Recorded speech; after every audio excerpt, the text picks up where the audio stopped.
kapatid, good morning po sa inyong lahat. Magandang umaga yung ating mga kapatid na nasumpungan po natin ngayong umaga. Salamat po. At tayo po'y muli nagkasama-sama upang itanghal po natin ang ating pong Panginoong Diyos. Kamusta na po ba kayo? Naman bawat isa po sa inyo ay maayos naman. Ano po? Salamat po sa patnubay ho ng Lord sa atin sa loob ng isang linggo. Tunghayan po natin yung ating pong tawag sa pagsamba. At ito po yung isang bagay na dapat nagagawa nga po natin. Sabi ho ng Psalm 34, 1 and 3, I will praise the Lord at all times. Sa lahat ng oras, I will constantly speak His praises. Come, let us tell of the Lord's greatness. Let us exalt His name together. Tama lamang po mga kapatid na tayo po'y magpasalamat, magbigay ho ng papuri sa ating Panginoong Diyos. Dahil meron po tayong isang dakilang Diyos na palagi hong nagpapala sa atin. Patuloy na nandiyan at patuloy hong nagbibigay po sa atin ng lakas at pagtatagumpay. At pagkakataon din naman para makilala po siya ng lubusan. Kaya nawa, yung ating pong puso ay maging karapat-dapat po sa ating pong pagharap sa ating Panginoong Diyos. Tayo po'y manalangin. Sa umagang ito, Panginoon, indeed you are worthy to be praised. Maraming salamat po, Panginoon, for your goodness, for your love, for who you are. Maraming salamat po, Panginoon, for your compassion, for your love, for your unfailing love. Maraming salamat po, Panginoon, dahil sa bawat araw, nandiyan ka, Panginoon, at nagbibigay po sa amin ng lakas, ng kalusugan, ng pagtatagumpay, ng lahat ng aming mga pangangailangan. At itong sandaling ito, Panginoong Diyos, itong araw na ito, Panginoon, ay tinakda po ninyo upang sama-sama ho kami magbigay ng papuri, makapagbigay ho ng pagsamba. Dahil ito po talaga yung priority ng aming pong buhay. Pagindapatin niyo po kami, Panginoong Diyos. At nawa nga, Panginoon, itong aming pong gagawin ay magsilbing mabangong samyo, Panginoon, sa inyong harapan. Antabayanan niyo rin po yung aming mga kapatid na wala pa, Panginoong Diyos. At nawa nga, Panginoon, sa ganitong mga pagkakataon, haplusin yung aming mga puso at inaasahan po namin, patuloy ka naming mapapapurihan. Hindi lamang po, Panginoon, sa sandaling ito, hindi lamang po sa bulwagang ito, kundi sa bawat sandali ng aming pong buhay at kung saan man kami naroroon. Lahat ng kaluwalhatian, Panginoon, ay sa inyo lamang. Maingat po namin binabalik sa matamis na pangalan po ng inyong anak na si Jesus. Amen at amen. Palapakan ho natin si Lord, mga kapatid.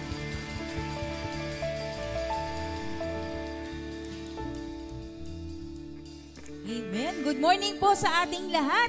Palakpakan muna natin ang ating Panginoon. Dahil tayo po ay tagumpay na nakarating sa kanyang bahay-sambahan. Atin pong papurihan ang ating Panginoon. Sambahin natin siya sa araw na ito.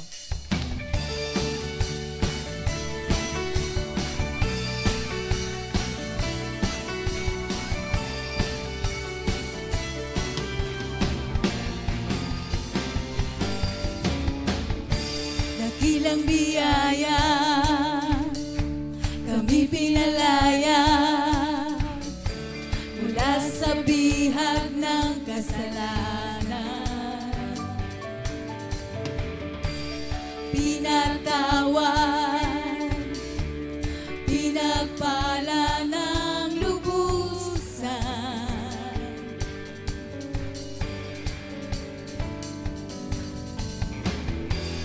Di mapipigil ang pagsamba sa'yo,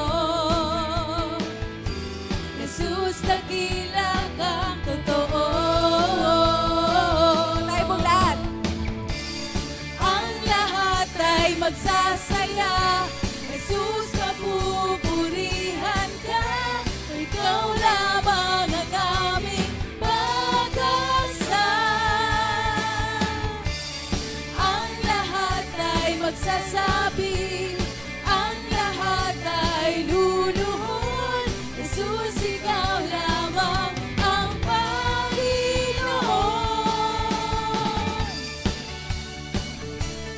Hey, hey! Hey, hey! Sabay-sabay po tayo. Dakilang biyaya. Dakilang biyaya, kami pinalaya mula sa bihag ng kasalanan. Pinatawad, pinagpala ng lubusan. mapipigil. Di mapipigil ang pagsamba sa'yo. Jesus, dakilang kang totoo. Ang lahat ay magsasaya. Jesus, papupurihan ka. Ikaw lamang ang aming pag-asa. Ang lahat ay magsasabi, ang lahat ay luluhod. Jesus, ikaw lamang ang Panginoon. Amen. Hallelujah. Sambahin ka, Panginoon, sa iyong kadakilaan, sa iyong kabutihan.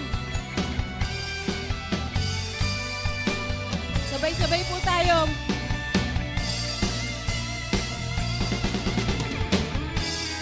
Ang lahat ay magsasaya. Jesus, papupurihan ka. Ikaw lamang ang aming pag-asa. Ang lahat ay magsasabi, ang lahat ay luluhod. Jesus, ikaw lamang ang Panginoon. Isa pa. Ang lahat ay magsasaya. Jesus, papupurihan ka. Ikaw lamang ang aming pag-asa. Ang lahat ay magsasabi, ang lahat ay luluhod. Jesus, ikaw lamang ang Panginoon. Hey, hey! Hey, hey!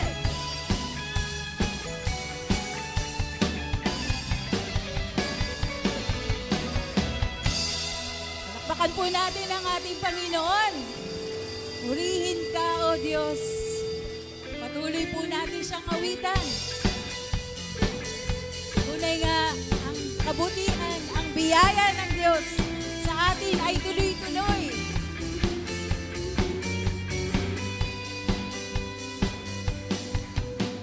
Jesus, ikaw ay mabuti sa lahat ng panahon.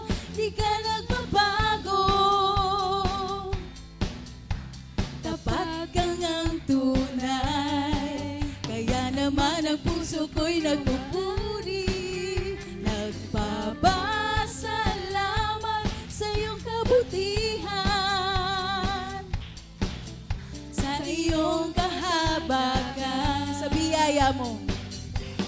Sa biyaya mo lamang ako nabubuhay. Sa biyaya mo lamang ako nakakapagpuri. Sa biyaya mo lamang ako kumakapit. Ang lahat nito'y biyaya mo sa amin.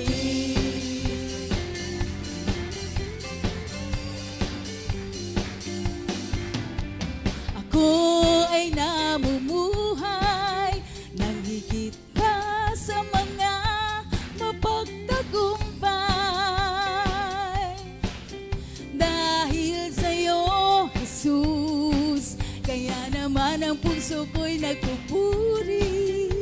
Nagpapasalamat sa iyong kabutihan, sa iyong kahabagan. Sa biyaya mo. Sa biyaya mo lamang ako nabubuhay. Sa biyaya mo lamang ako nakakapagpuri. Sa biyaya mo lamang ako kumakapit. Ang lahat nito'y biyaya mo sa amin. Sa biyaya mo. Sa biyaya mo lamang ako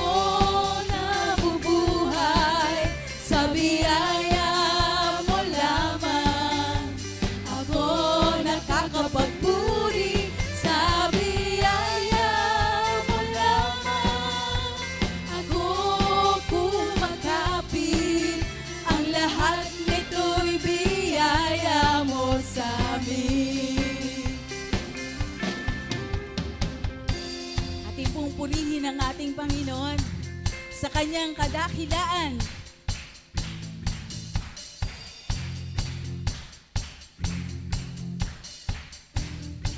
Tayo pong lahat sasayaw.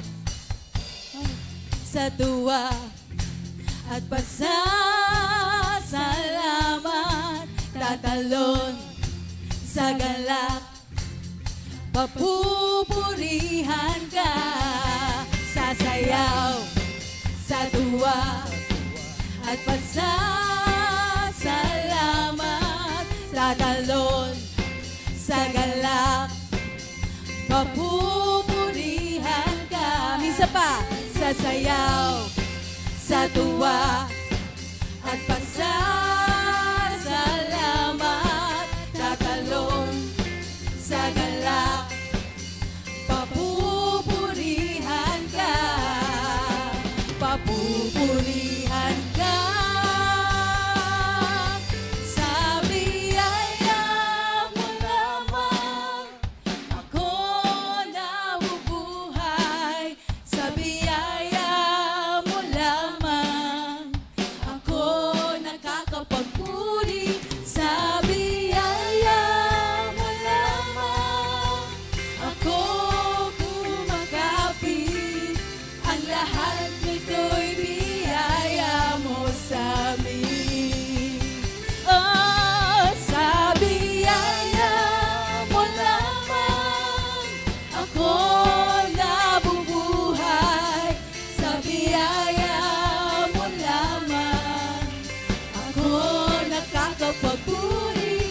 Sa biyaya mo lamang ako kumakapit.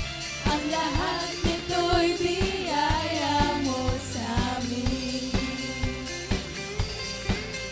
Ang lahat nito'y biyaya mo sa amin. Ang lahat nito'y biyaya mo sa amin.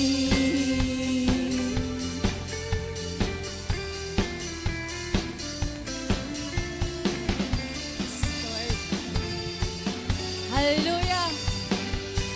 Purihin ka, Panginoon.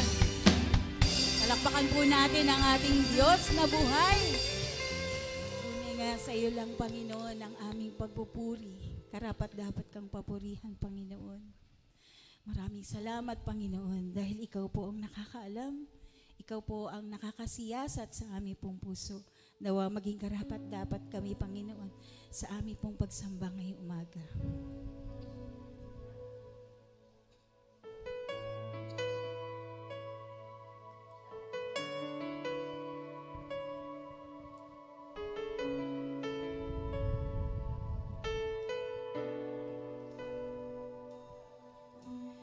Puso ko iyong sinisiyasan, buhay ko iyong alam,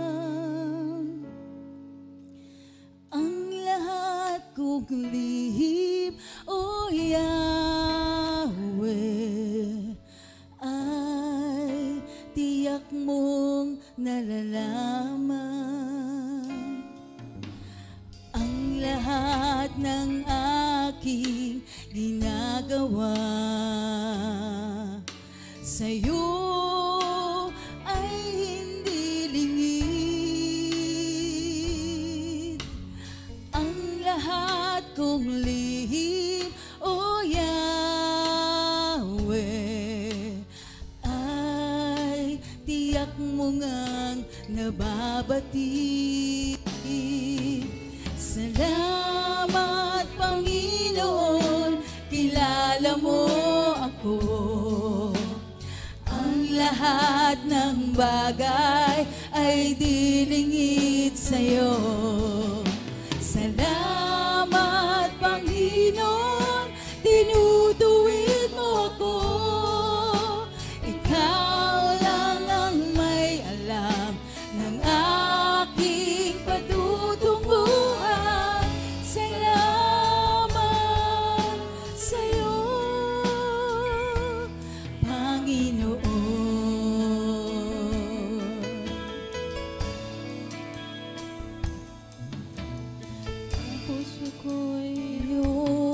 sinisiyasan.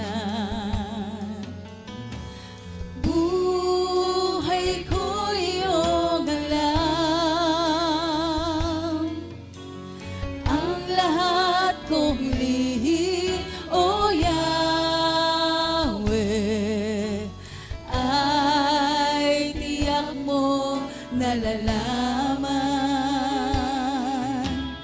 ang lahat ng aking ginagawa. Sa'yo ay hindi lingid ang lahat kong lihim, O Yahweh, ay tiyak mo ngang nababatid. Salamat, Panginoon, kilala mo ako. Ang lahat ng bagay ay dilingid sa'yo. Salamat, Panginoon, tinutuwid mo ako. Ikaw lang ang may alam ng aking patutunguhan. Salamat sa'yo, Panginoon. Salamat, Panginoon, kilala mo ako. Ang lahat ng bagay ay dilingid sa'yo. Salamat, Panginoon, tinutuwid mo ako.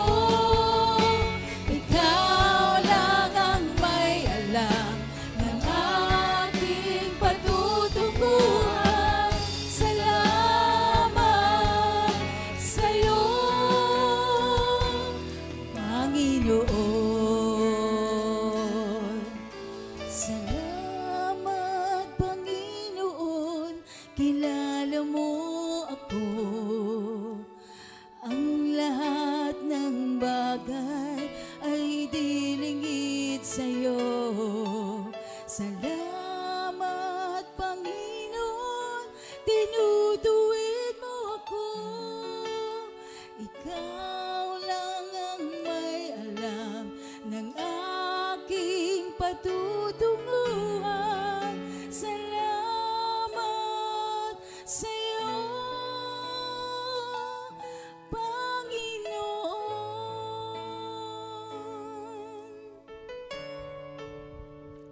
Lord, hallelujah, Lord, purihin ka. Maraming salamat po, Panginoon, dahil kilala mo po ang bawat isa.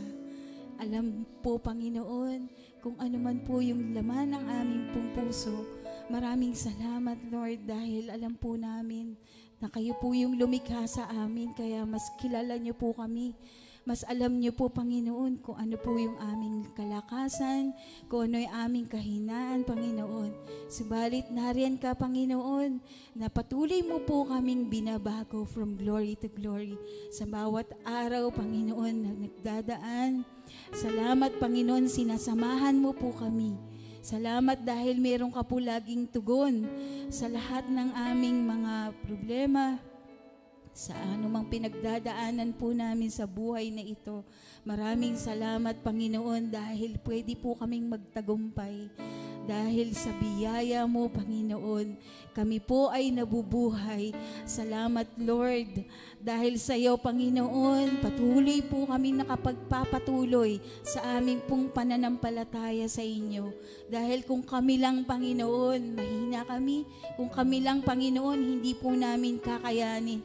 Subalit dahil nandyan ang iyong kamay na handang tumulong sa amin, nariyan ka, Panginoon, na umaalalay sa bawat isa. Alam namin, Panginoon, na nakamit na po namin yung tagumpay na amin pong ninanasa.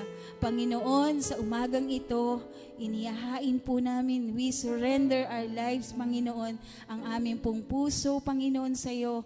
Nawa nga, Panginoon, mangusap ka po sa amin sa umagang ito, sa iyong mga mensahe na amin pong maririnig. Nawa, Panginoon, magsilbing kalakasan po namin ito. Patuloy po namin itong panghawakan, ang iyong mga pangako, Panginoon, na kami po'y sasamahan mo at hindi mo pababayaan. Salamat, Panginoon, na sa tuwing kami po ay nagkakamali, nagkakasala, nandyan ka, Panginoon, handang magpatawad sa amin. Napakabuti mo po, Panginoon. Tunay na dakila ang iyong pag-ibig sa bawat isa sa amin. Kaya nga, Panginoon, wala po kaming maaring gawin kundi papurihan ka, pasalamatan ka, Panginoon. Itaas po namin ang iyong dakilang pangalan. Maraming salamat, Panginoon. Sa iyo po namin ibinabalik ang lahat ng kapurihan, ang lahat ng kataasan, Panginoon. Ikaw ang aming itinatanghal, Panginoon, sa umagang ito. Purihin ka, O Diyos. Ito pong aming dalangin sa tanging pangalan ni Jesus. Amen. Amen. Isang pinagpalang umaga po sa inyong lahat. Purihin ang Diyos sa isa huling linggo po ng January 2022. At nawa po ay patuloy na mapapurihan at maitaas ang pangalan po ng ating Panginoon sa pag-aaralan po natin sa umagang ito. Isang gabi po, may mga magnanakaw na nakapasok sa isang jewelry store. Sa halip na magnakaw, sila ay pinagbali-baliktad ang mga price tags ng mga alahas na naroon. Ang mga alahas na mamahalin ay naging mura, samantalang ang mga mumurahin naman ay naging mamahalin.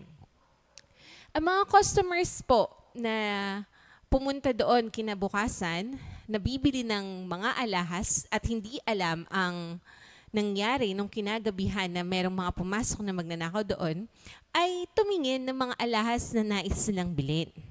So, meron po na mga nakapag-uwi na akala po nila ay kayamanan yung kanilang mga naiuwi dahil sa mahal ang mga presyo nito. Yun pala, ang naiuwi nila ay mga mumurahin na alahas. Gayun din naman, ang mga nag-uwi ng mumurahin na alahas ay ang mga tunay na nakapag-uwi ng kayamanan dahil mahal ang tunay na halaga ng mga iyon. Ang mundo po natin ay tulad ng isang jewelry store. Tila po ba may magnanakaw na nakapasok dito at pinagpalit-palit ang price tags ng mga bagay dito sa mundo.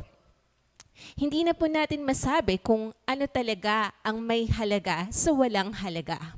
Material wealth and the power that comes from it ang pinaka-valuable sa mundo po natin.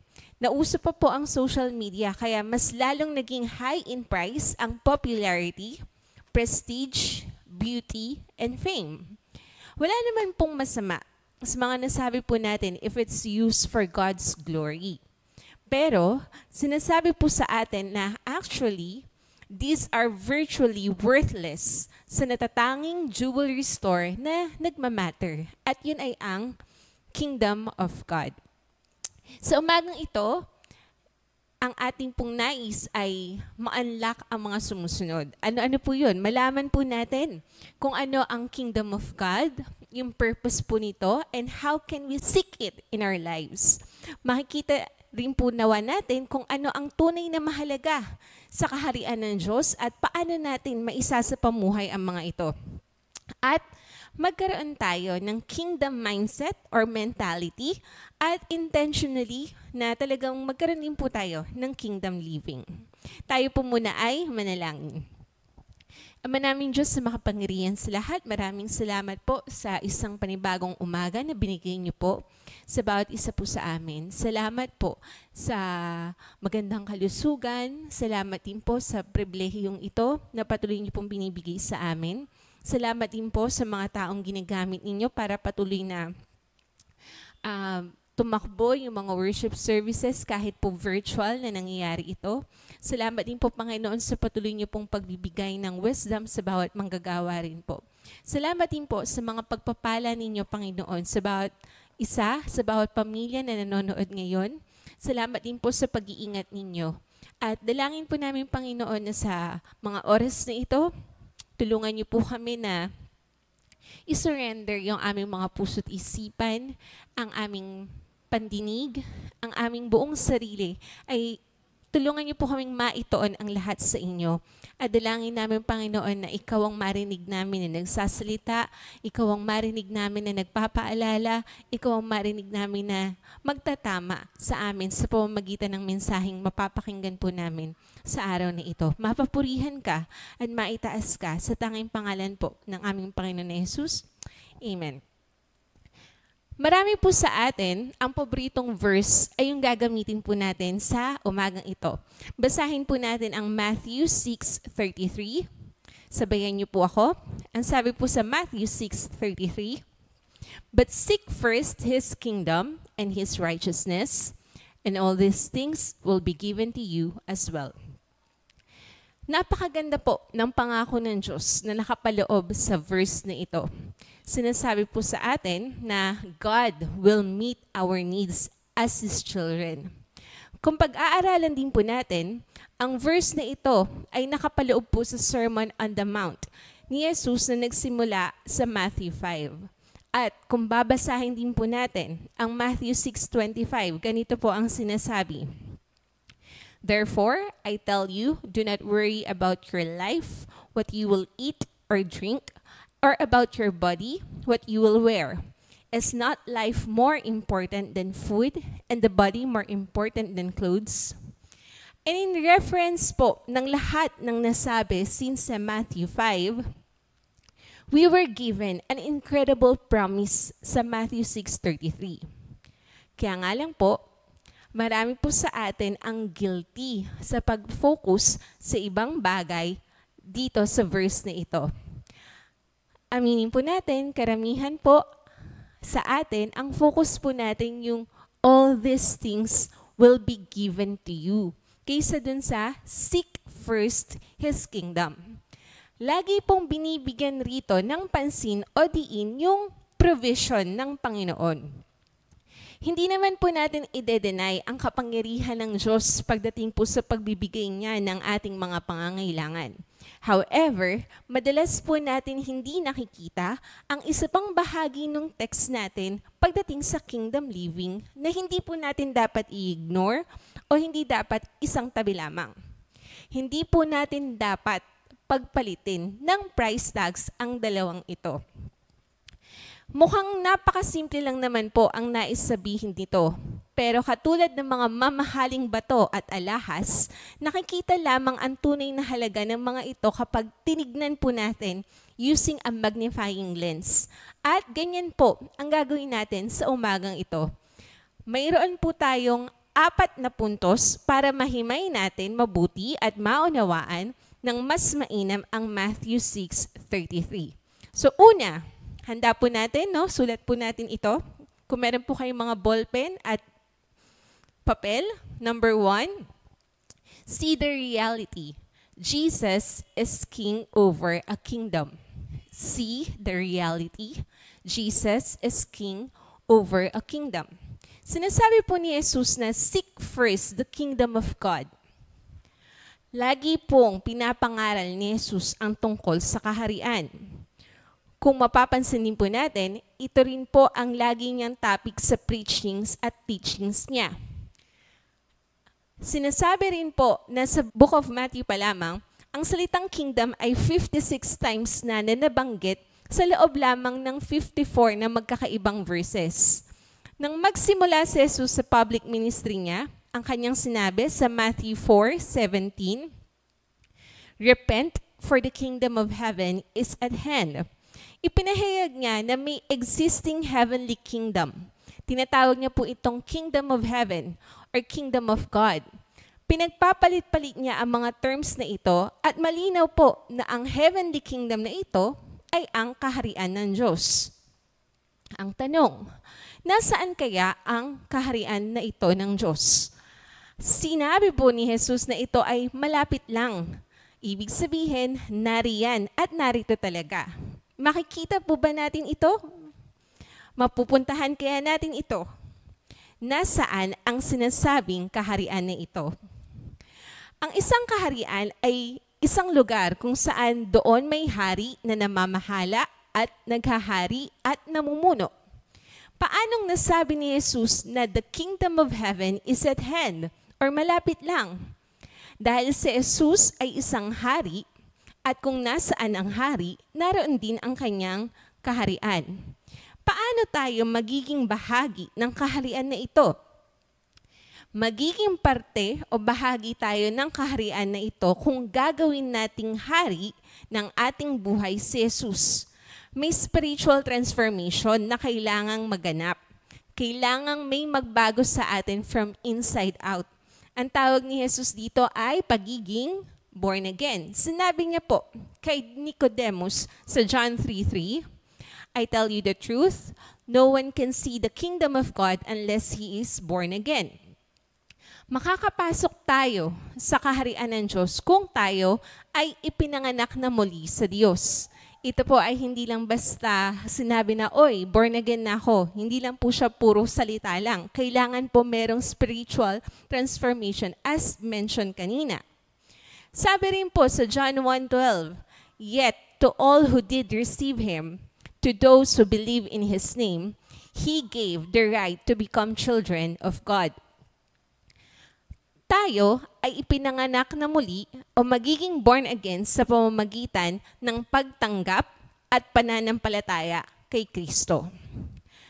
Ang instruction na to na to seek first His kingdom ay isang paalala na ang katotohanan ay hindi lang basta nakikita, nararamdaman, naririnig o nalalasahan. Nagbabala si Prophet Isaiah sa mga may mata ngunit hindi nakakakita at may tenga, ngunit hindi nakakarinig. Kahit ang mga disipulo ni Jesus ay tinanong siya, bakit laging parables ang gamit niya sa pagtuturo at pinaliwanag ni Jesus na ang katotohanan patungkol sa kaharian ng Diyos ay isang sikreto, isang misteryo na hindi mauunawaan ng mga pinangingibabawan o pinaghaharian ng materialismo at may mga matitigas na puso. Nang si Pablo ay nanalangin para sa mga mananampalataya sa Efeso, ang kanyang panalangin ay mabuksan ang mata o paningin ng kanilang mga puso. Bakit? Sapagkat ang totoong pananampalataya ay hindi nakikita ng pisikal na mata. Lumalampas ito sa material na pag-iral natin sa mundo. Ang kaharian ng Diyos ay iba sa mga kaharian dito sa mundo. Sinabi ni Jesus kay Pilato sa John 18:36, my kingdom is not of this world. If my kingdom were of this world, my servants would fight so that I should not be delivered to the Jews. But now my kingdom is not from here. Bukod sa kakaiba, ang kaharian ng ating Panginoong Jesus, ito rin ay may mga kaaway o kalaban. Mayroon tayong kalaban na sumasalungat kay Kristo at sa mga mananampalataya. Satan fancies himself as king. Hari ang tingin niya sa sarili niya. Kaya nga, he tempted Jesus by offering all the kingdoms of the world kung luluhod lang si Jesus sa kanya.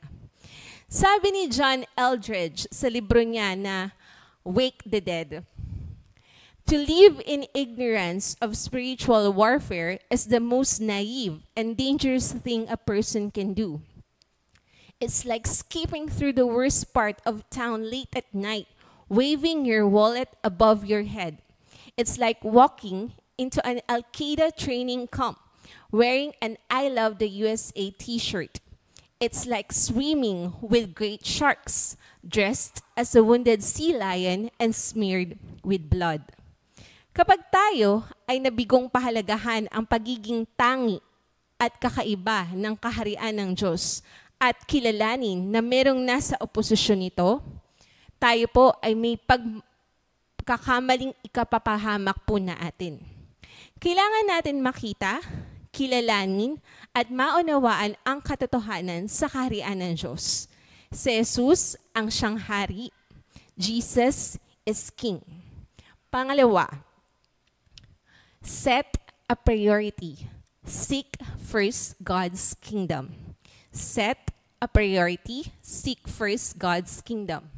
Si Jesus ang tagapamahala at hari ng kaharian ng Diyos at tinatawag niya tayo na maging priority ang pursuing of His kingdom. Again, sinasabi po sa atin, seek first the kingdom of God. Sa New Living Translation, ang Matthew 6:33 ay ganito po ang sinasabi. Seek the kingdom of God above all else and live righteously, and He will give you everything you need. Ang mga salitang above all else ay tumutukoy hindi lamang sa oras, kundi maging sa importansya nito.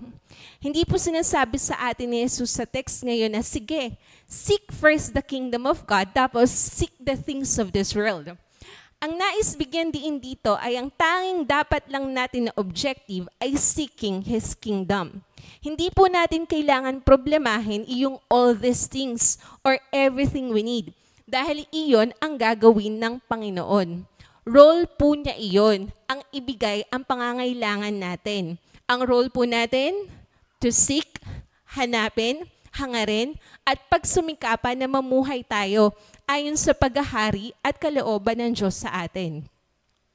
Hindi po tayo seeking His kingdom and righteousness dahil ito ang unang daraanan natin sa isang paglalakbay. Ito raw po ang problema sa Galatia noon, kung saan Paul rebuked the church dahil they turned to legalistic practices para they can maintain their salvation. Naging base ang salvation sa works of the law na kanilang ginagawa. Again, si Jesucristo ang hari, kaya siya lamang ang kailangan to equip us for His kingdom. Tanging sa pamamagitan lamang niya tayo makakasigurado na matutupad ang pangako ng Diyos to meet all of our needs na madalas cause ng ating pag-iisip at worry. Sabi po sa Romans 8:32, He did not spare His own Son, but gave up His for us all. How He will not also, along with Him, graciously give us all things. Nang sinabi ni Jesus na seek first, hindi lang ibig sabihin nito na alam po natin na ito ang dapat nating unahin at alam natin na wala pang hihigit pa rito. Hindi po siya head knowledge lang. When He said seek, this involves our choice. Kailangan piliin po natin na gawin ito. Hindi po tayo forced to seek Him. Hindi rin po ito mangyayari basta-basta o aksidente lang. Seeking the kingdom of God and His righteousness has to be a deliberate choice. Sa pagising pa lang po natin sa umaga, iyan na ang dapat piliin po natin.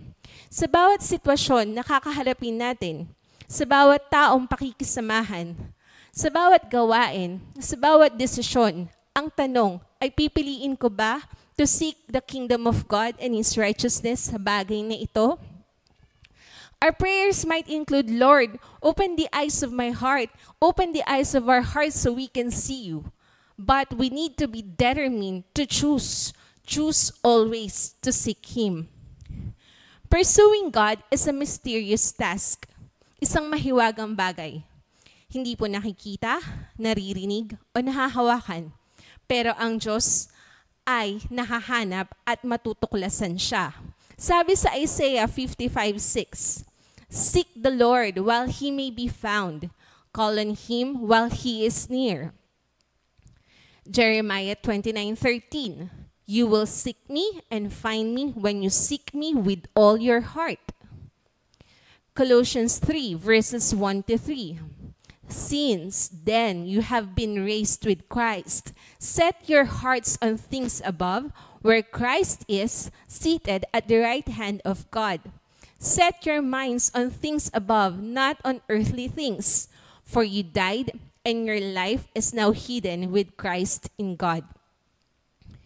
We must see the reality that Jesus is the King. We must set the priority, seek first His kingdom. Pangatlo po, submit to His authority. Submit to His authority. Malinaw po na ang kingdom that we need to seek is not just any ordinary kingdom, but the kingdom of God. Tinatawag po tayo para magpasailalim o magpasakop sa paghahari at pamumuno ng may kapal. Marahil, isang dahilan kung bakit walang pagbabago sa buhay po natin at tila napakalayo ng Diyos at mas malalaki pa ang mga alalahanin sa buhay ay dahil hindi ganap at buo ang ating submission o pagpapasakop sa Diyos. Natatandaan niyo po ba ang mensahe ng nakaraang linggo na narinig po natin sa pamamagitan ng ating Pastor Michael Santos? May nais po akong banggitin muli at ulitin doon para mabigyan ng diin ang third point po natin. Sabi po niya, kung hindi tayo tuluyang magpapasakop kay Kristo, hindi rin magiging kumpleto ang ating pagbabago. At kung hindi ganap ang ating pagpapasakop, hindi rin magiging ganap ang ating pagbabago. Sabi rin po sa 1 Peter 5 verse 5b, God resists the proud, but He gives grace to the humble. Si Jesus ang ating mabuting pastol, pero siya rin ang nagaharing King of Kings. Marami po ang nakakakilala kay William Booth, ang founder ng Salvation Army. Sa isang panayam niya with Frank Cox, tinanong si Booth kung ano ang sikreto sa tagumpay at lakas ng impact ng Salvation Army sa buong mundo. Ito po ang sagot niya at sabi, teary-eyed si William Booth habang sinasabi ito. Basahin po natin. I will tell you the secret. God has all of me there is of me. There have been men with better brains, greater talents, and greater opportunities. But from the day I got a vision for what Jesus could do with the poor of London, I made up my mind that God would have all of William Booth there was.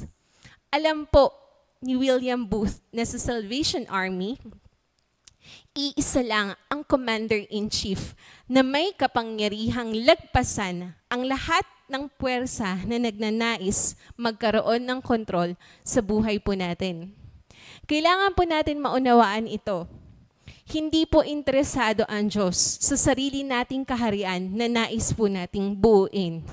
Siya po ay lubos na nakatuon, nakatagpuin ang lahat ng ating pangangailangan for us to be able to build His kingdom. Ulitin po natin, hindi po interesado ang Diyos sa sarili natin na kaharian na nais po nating buuin. Siya po ay lubos na nakatuon, nakatagpuin ang lahat ng ating pangangailangan for us to be able to build His kingdom. Ang tanong po, are we building God's kingdom or are we building our own? Paano po natin masasabi at masasagot ito? May dalawang bagay ang pwedeng tumulong po sa atin. Ang ating relo at ang ating wallet. Saan po natin ginugugol ang ating oras? Saan po natin ginugugol ang ating pera? Iyan po ang pangatlo, we must submit to the King's authority. Pang-apat, strive for His purity. Strive for His purity. Kailangan po natin tanggapin at kilalanin na ang paghahari ng Diyos ay hindi lamang makapangyarihan. Ito rin ay dalisay, banal, at matuwid. Pansinin po natin na hindi personal righteousness ang sinabi ni Jesus na kailangan natin pagsumikapang hanapin.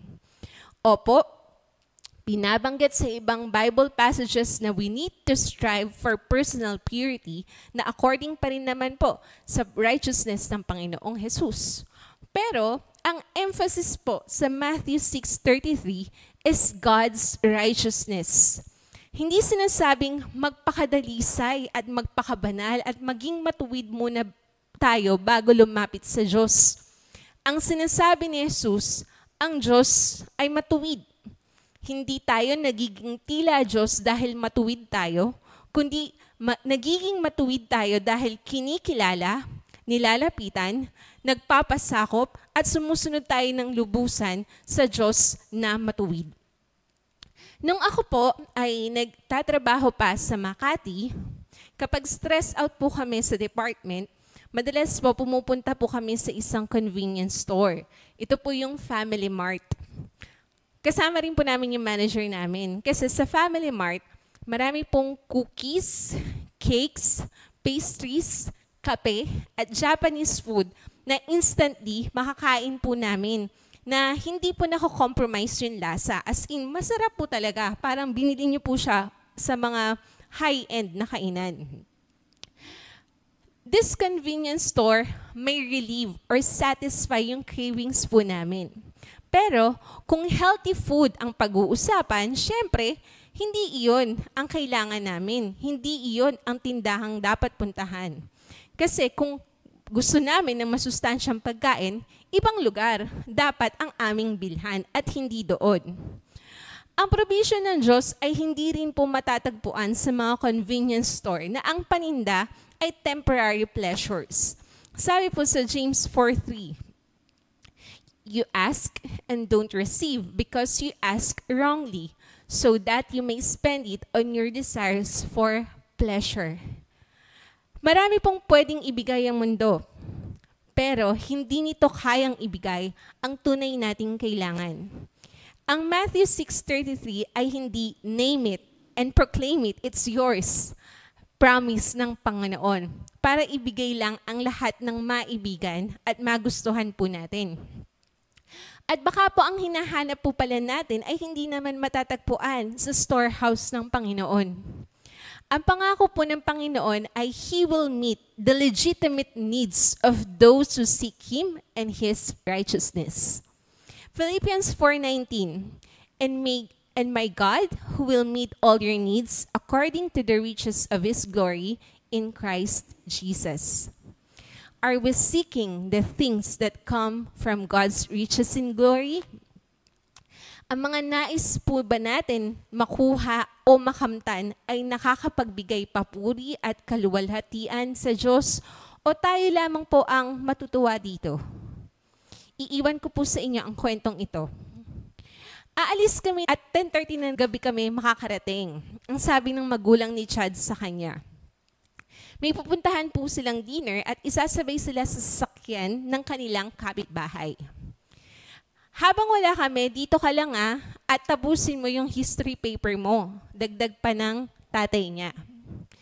Nagtanong si Chad, pwede ko ba gamitin saglit lang yung kotse natin? Kakakuha niya lang kasi ng driver's license niya nung nakaraang buwan. Sabi pa ni Chad, hihiram lang ako ng libro kay Todd. Saglit lang yun. Hindi ako magtatagal doon, sabi niya.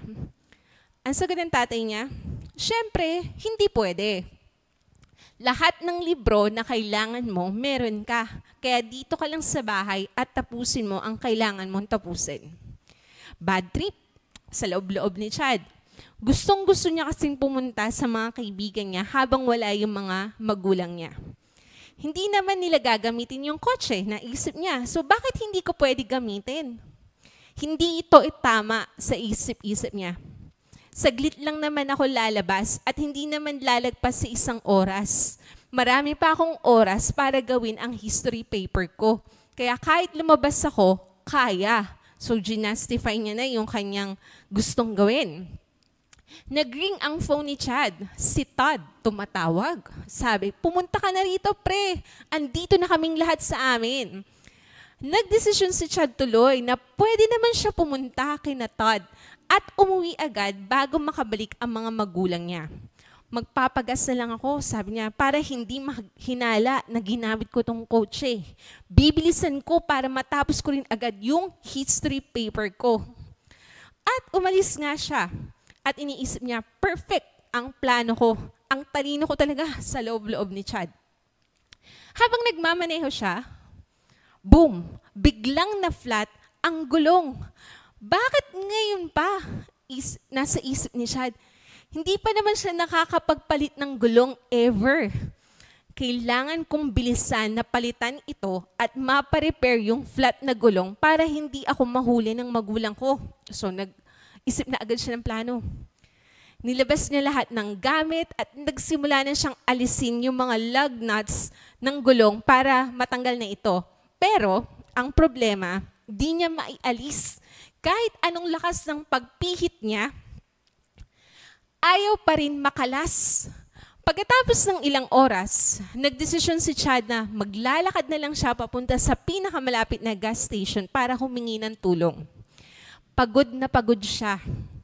Lagpas na ng 10 p.m. nang may pumunta sa kanyang attendant mula sa gas station na napuntahan niya.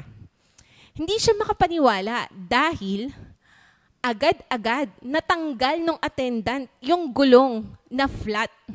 Kaya naisip niya, bakit nangyari sa akin ito?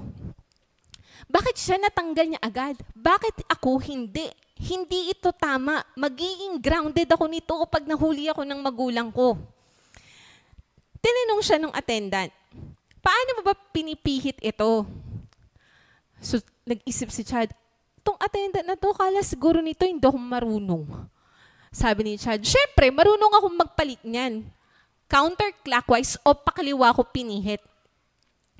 Sabi ng attendant sa kanya, Boss, naka-reverse kasi yung threads ng kotse, kaya dapat clockwise o pakanan ang pihit mo, sabi ng attendant sa kanya.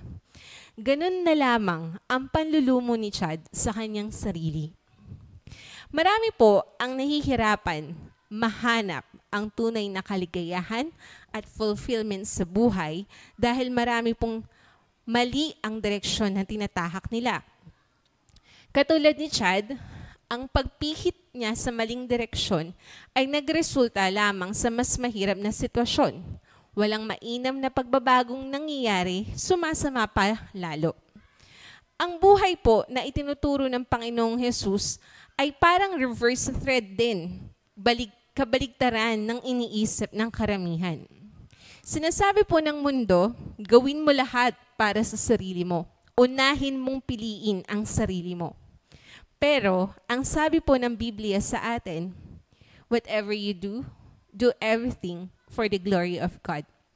Tunay po na mas importante tayo kumpara sa mga bulaklak o mga ibon, pero sinasabihan po tayo ng Panginoon, but seek first the kingdom of God and His righteousness, and all these things will be provided for you.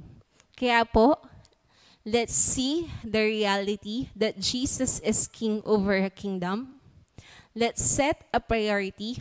Seek first God's kingdom. Let's submit to His authority. And let's strive for His purity. Ang ating Diyos na buhay ay laging handang ibigay ang pangangailangan ng mga anak niyang buong-buo na nagpapasakop at sumusunod sa Kanya. Magandang umaga po sa inyong lahat at inaanyayahan ko pong lahat na kung nandiyan po kayo sa inyong mga tahanan, tayo po ay tumayo at manalangin. Ama namin Diyos sa makapangyarihan sa lahat, maraming salamat po sa magandang paalala na ibinigay niyo po sa amin.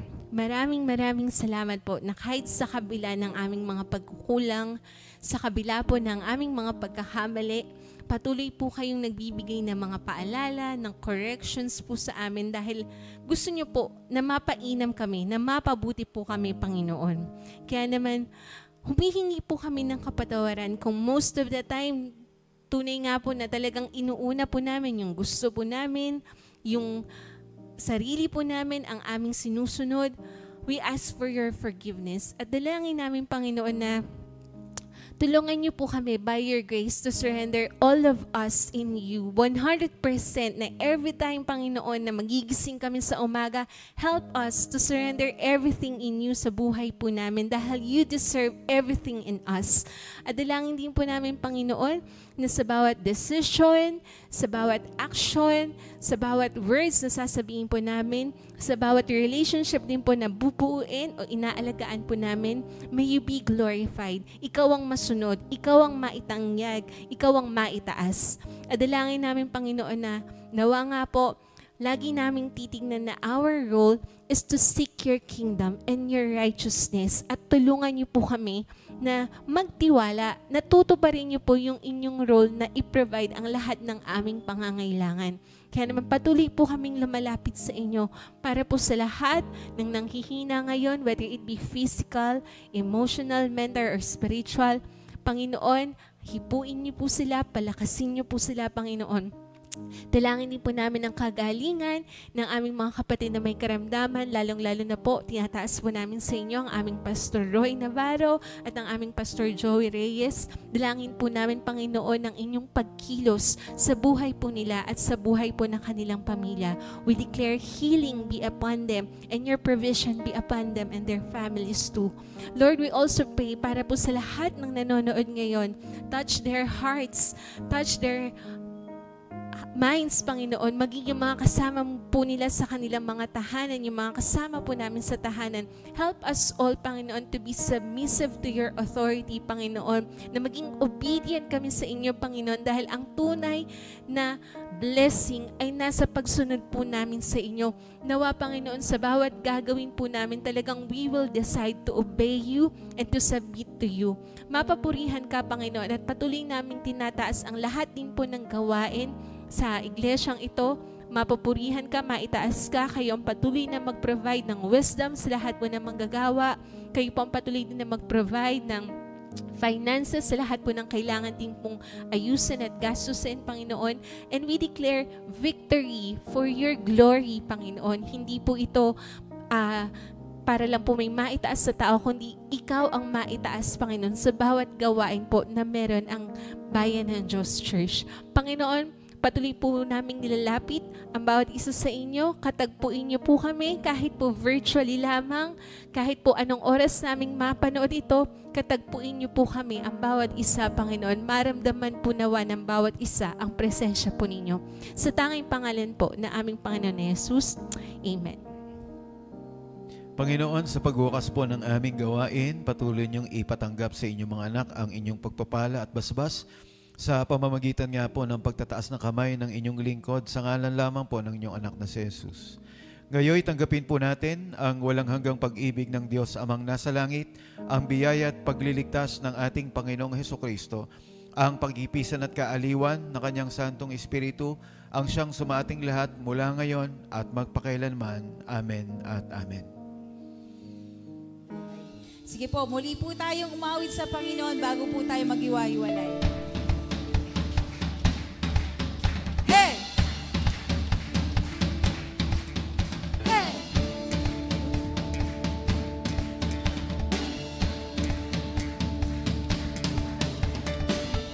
Uwa-oh! Uwa-oh-oh! Uwa-oh! Uwa-oh-oh! Uwa-oh! Uwa-oh-oh! Uwa-oh! Araw-araw kasiyahan, araw-araw kagalakan, araw-araw, O Diyos, araw-araw, O Diyos. Tayo pong lahat. Araw-araw sasamahan, araw-araw di iiwan, araw-araw, O Diyos, araw-araw, O Diyos. Anumang maging panahon, anumang magkakataon, anumang maging sitwasyon, ika'y pupurihin, ikaw at ikaw pa rin. Uwa-oh, uwa-oh-oh, uwa-oh, uwa-oh-oh, uwa-oh, uwa-oh-oh, uwa-oh, uwa-oh-oh. Araw-araw kasiyahan, araw-araw kagalakan, araw-araw, O Diyos, araw-araw, O Diyos. Araw-araw sasamahan, araw-araw di iiwan, araw-araw, O Diyos, araw-araw, O Diyos. Anumang maging panahon, anumang pagkakataon, anumang maging sitwasyon, ika'y pupurihin, ikaw at ikaw pa rin. Uwa-oh, uwa-oh-oh, uwa-oh, uwa-oh-oh, uwa-oh, uwa-oh-oh,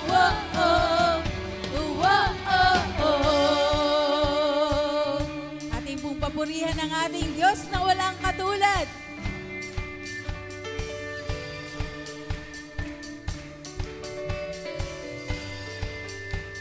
Tayo pong lahat. Wala kang katulad, lalala kang katulad. Wala kang katulad, lalala kang katulad. Wala kang katulad, lalala kang katulad. Wala kang katulad, lalala kang katulad. Wala kang katulad, lalala kang katulad. Wala kang katulad, lalala kang katulad. Wala kang katulad, lalala kang katulad. Wala kang katulad, lalala kang katulad. Wala kang katulad, lalala kang katulad. Wala kang katulad, Minsan pa. lalala kang katulad. Wala kang katulad, lalala kang katulad. Wala kang katulad, lalala kang katulad. Anumang maging panahon, anumang pagkakataon, anumang maging sitwasyon, ika'y pupurihin. Anumang maging panahon, anumang pagkakataon, anumang maging sitwasyon, ika'y pupurihin. Anumang maging panahon, anumang pagkakataon, anumang maging sitwasyon, ika'y pupurihin.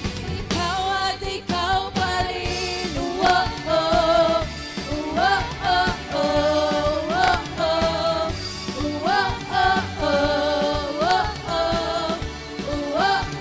oh-oh. Ikaw at ikaw pa rin. Purihin ang Panginoon. God bless po sa ating lahat. Ingat po tayo sa ating pag-uwi. Salamat po.